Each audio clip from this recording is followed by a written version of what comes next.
Hello বন্ধুরা, good morning. কেমন আছো তোমরা সবাই? আশা করছি তোমরা খুব ভালো আছো, আর আমি তো খুব ভালোই আছি। সুজয় হৈমন্তী চ্যানেলে তোমাদেরকে স্বাগত জানিয়ে শুরু করছি আজকে একটা নতুন ব্লগ। তো তোমরা দেখতে থাকো, আশা করছি তোমাদের খুব ভালো লাগবে।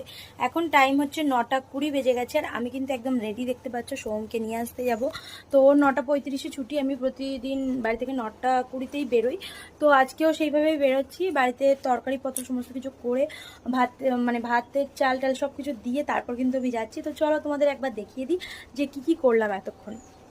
তো প্রতিদিন বাড়িতে এসে একটাই কাজ থাকে, সেটা হচ্ছে মুড়ির তরকারি করা। এই দেখো এখানে করে নিয়েছি কুমড়ো আলুর তরকারি, তো এটা সবাই মুড়ি খাবে। আর এদিকে ভাত চাপিয়েও দিয়েছি, দেখতেই পাচ্ছ। ভাত ফুটে গেছে, ওই জন্য অফ করে দিয়েছি। আর সমস্ত সবজি কেটে নিয়েছি। এদিকে আমি সোমকে স্কুল থেকে আগে নিয়ে আসি, তারপর এসে রান্নাবান্না করব, রান্নাবান্নার দিকে যাব, আর তোমাদের তখন সবটাই দেখাবো কি হচ্ছে না হচ্ছে। তো চলো, এখন আমার কিন্তু দেরি হয়ে গেছে, আমাকে বেরোতে হবে। তো আমি এখন তাড়াহুড়ো করে বেরোই, চলো। এখন টাইম হচ্ছে 11:15 বাজে, আর আমি রান্না করে অনেকক্ষণ আগে থেকেই চলে এসেছি। আর আজকে শনিবার, নিরামিষ। তোমাদেরকে তো বলেইছিলাম শনিবার বৃহস্পতিবার নিরামিষই খাওয়া হয় আমাদের। তো এখানে হচ্ছে পটল আলু সোয়াবিনের তরকারি আমি করছি। এখানে হচ্ছে পাকা আমের চাটনি, সেটাও আমি করছি। তো আজকে সব আইটেমই আমি রান্না করছি। আর রান্নার মধ্যে হবে হচ্ছে, বলে দিই তোমাদের, আমের চাটনি, আর তার সাথে আছে হচ্ছে পাঁপড় ভাজা। ভেজে নিয়েছি, এটা মুড়ি ড্রামের মধ্যে ঢুকিয়ে দেবো, নইলে নরম হয়ে যাবে। তো পাঁপড় ভাজা, আমের চাটনি, পটল আলু সোয়াবিনের তরকারি, কলমি শাক ভাজা, কুমড়ো সিদ্ধ। তো এটাই আজকে আমাদের লাঞ্চ মেনু। তো চলো তোমাদের দেখিয়ে দিলাম, ভাজা হয়ে গেছে সব কিছুই। চাটনিটা এবার করে নেব। তো এইভাবেই আমি পাকা আমের চাটনি করি, সর্ষে ফোড়ন দিয়ে, ভালো লাগে বেশ খেতে। তো চলো এগুলো করে নিই।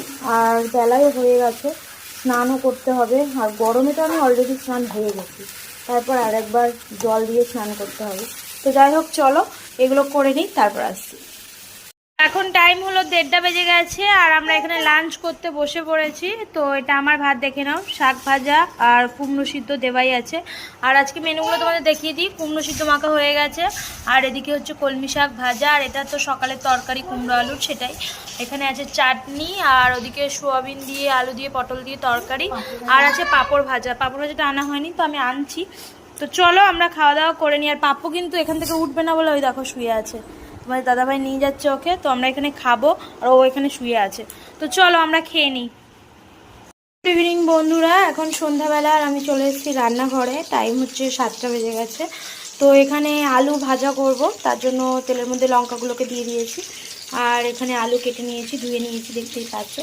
তো রাতে ভিজে ভাত আছে, ভাতে জলও দিয়ে দিয়েছি। আর এখন বিকাল বিকাল জল দিয়ে দিতে হচ্ছে, তার কারণ প্রচণ্ড গরম পড়েছে, তার জন্যই। তো ভিজে ভাত দিয়ে আলু ভাজাটাই বেস্ট লাগে। তো ওবেলা সোয়াবিনের তরকারি কিছুটা আছে, আর রাতে আলুটা ভাজা হবে, হলে সবার খাওয়া হয়ে যাবে। তো আমি কিছু খাবো না, শরীরটা একদমই ভালো লাগছে না। শুয়েছিলাম, তারপরেই উঠে এলাম, এসে এখন এই আলু ভাজা করছি। তো মাথায় ভালো করে তেল মেখেছি, মাথাটা একটু যন্ত্রণা হচ্ছিলো। তো ভালো করে তেল মাখার পর এখন এই রান্নাঘরে এসে আলু ভাজা করছি। তো তারপর রাত 8টার সময় যাবো হচ্ছে স্নান করতে। আর আজকে কিন্তু আমি চুল ভিজিয়ে একদম শ্যাম্পু করে স্নান করবো। তো কোনোদিন এইভাবে রাতে কোনোদিন শ্যাম্পু করিনি আর কি। রাত্রে যেহেতু একদম ভালোভাবে তেল মেখেছি, তার জন্য কিন্তু রাতে শ্যাম্পু করে শোবো, কেননা বালিতে তেল লেগে যাবে। আর গরমের সময় তেল তোমরা বুঝতেই পারছো কতটা চিপচিপেভাবে আমি মেখেছি, দেখো নি তো, তাই প্রচুর চিপচিপে করে মেখেছি। তো তার জন্য শ্যাম্পু করতে হবে। তো যখন রাতে শ্যাম্পু করবো, করে আসার পর তোমাদের অবশ্যই দেখাবো। তো চলো আলুটা এখন ভেজে নিই, তারপর আসছি। হ্যালো বন্ধুরা, গুড মর্নিং। তো সকাল থেকে আবার ভিডিওটা কন্টিনিউ করছি। কাল রাতে স্নান করে আসার পর তো ভিডিও কন্টিনিউ করতেই পারিনি, তার কারণ হচ্ছে এত ঘুম পেয়েছিল, শুয়েই ঘুমিয়ে গিয়েছি। আর শ্যাম্পু করে নিয়েছিলাম, তোমাদের তখন দেখানো হয়নি। তো রাতে চুলটা খুলে শুয়েছিলাম, শুকিয়েও গেছে চুল। সকালে উঠে ভালো করে বেঁধে নিয়েছি, দেখতেই পাচ্ছ, এইভাবে বেঁধে নিয়েছি, এই দেখো। তো এইভাবে বেঁধে নিয়েছি। তো গেছিলাম সোমকে স্কুলে দিতে। আর আজকে কিন্তু ওদের স্কুল ছুটি নেই, সব সরকারি স্কুল ছুটি আছে, কিন্তু ওদের স্কুল ছুটি নেই। তো গেছিলাম দিতে, দিয়ে চলে এসেছি। আর এখন করছি হচ্ছে তরকারি বেগুন আলু সকালবেলা, তো সেটাই করছি। তো আজকের মতো ভিডিওটা এখানেই শেষ করছি, দেখা হবে তোমাদের সাথে পরবর্তী একটা ভিডিওতে। ততক্ষণ তোমরা ভালো থেকো, সুস্থ থেকো। আজকে কিন্তু টাটা, বাই বাই।